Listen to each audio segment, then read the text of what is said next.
suddenly so worried about the whole thing. Let's get on and do it safely. And the same thing, actually, I said in this particular article, applies to nuclear power. We need to do these things whether we like it or not. We live in a global world and we consume an enormous amount of energy. Of that 86.5 million barrels a day, we slurp up 20 million barrels of it right here in these United States. Even in a time of economic depression. Now, Llewellyn has outlined a couple of things in this column, the first of which we've talked about, calling for a lifting of the ban. The moratorium is what I should call it on deep water drilling.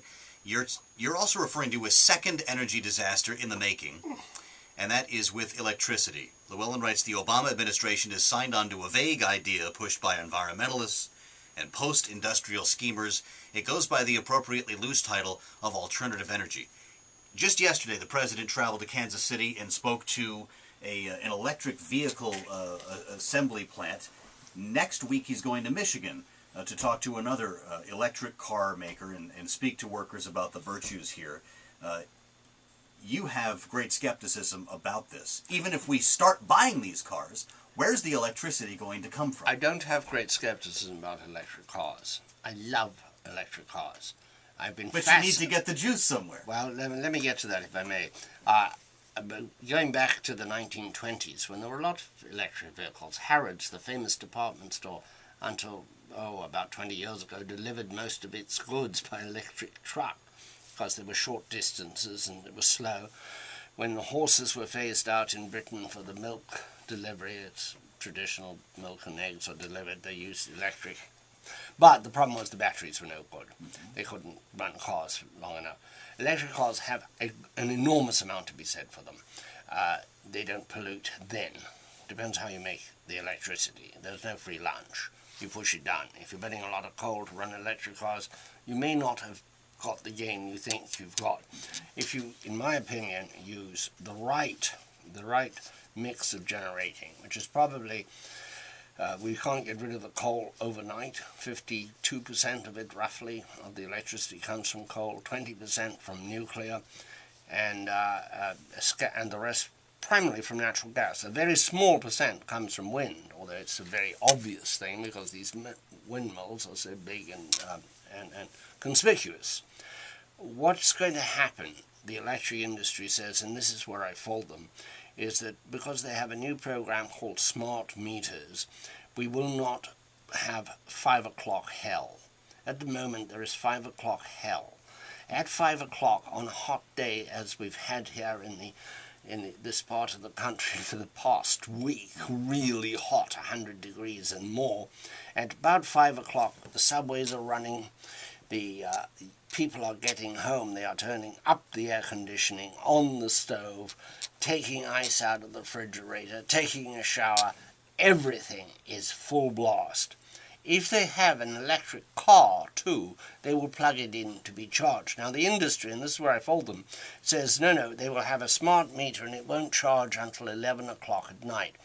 I don't think Americans will let their electric utility tell them when they can gas their car. Sounds unlikely.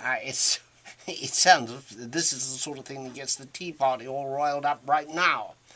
So I think that's a problem. I think that the problem with alternative energy, and let's be honest, what they mean nowadays is primarily old-fashioned hydro, which no new hydro is coming on, wind, and a very little bit of solar. Probably commendable. I'm not so sure about it myself. I think the intrusive effect of a lot of wind generators in the end becomes a problem. But the thing is the wind. One of the reasons it's so extraordinarily hot here on the East Coast is because in summer the wind doesn't blow. If the wind was blowing, we wouldn't be so hot and we wouldn't need so much electricity to cool us. Yeah. So there's a little problem there. Nuclear power the world is galloping towards nuclear power, especially China. Every 3 months or so they start a new nuclear power plant. South Korea, now one of the great suppliers of nuclear. India is buying nuclear. And we're very tentative about it. We've stalled. It's our technology, except now more expertise resides in our technology overseas than here. We still have the world's greatest nuclear navy. We still have the ability to do it, but we've lost the confidence. If we don't provide the electricity we need for the surge of electric cars, which I know is coming and welcome, and if we don't provide a steady counter to the decline in the production of domestic oil, we're going to be in trouble. We're going to have great difficulties. If, going back to that 86.5 million barrels, if we were to bomb Iran, for example, we'd lose at least 2.5 million barrels in world supply. If we're going to do that, you're going to have price hikes. If we're then going to take 1.5 million potential barrels of production out, you're in terrible trouble. The world is in terrible trouble. It's all linked. There is no longer a way of being Fortress America or Fortress Europe or even Fortress China. It can't be done now. So we need to stick our courage to its sticking place, as Shakespeare said in Macbeth. Unfortunately, he was talking to a murderer. I seem to remember that. It was a murderess talking to a murderer, but let's just gloss over that, to use the nice phrase, and do the things we need to do. What's happening in the Gulf right today fascinates me, because what I see is that engineers are now in charge.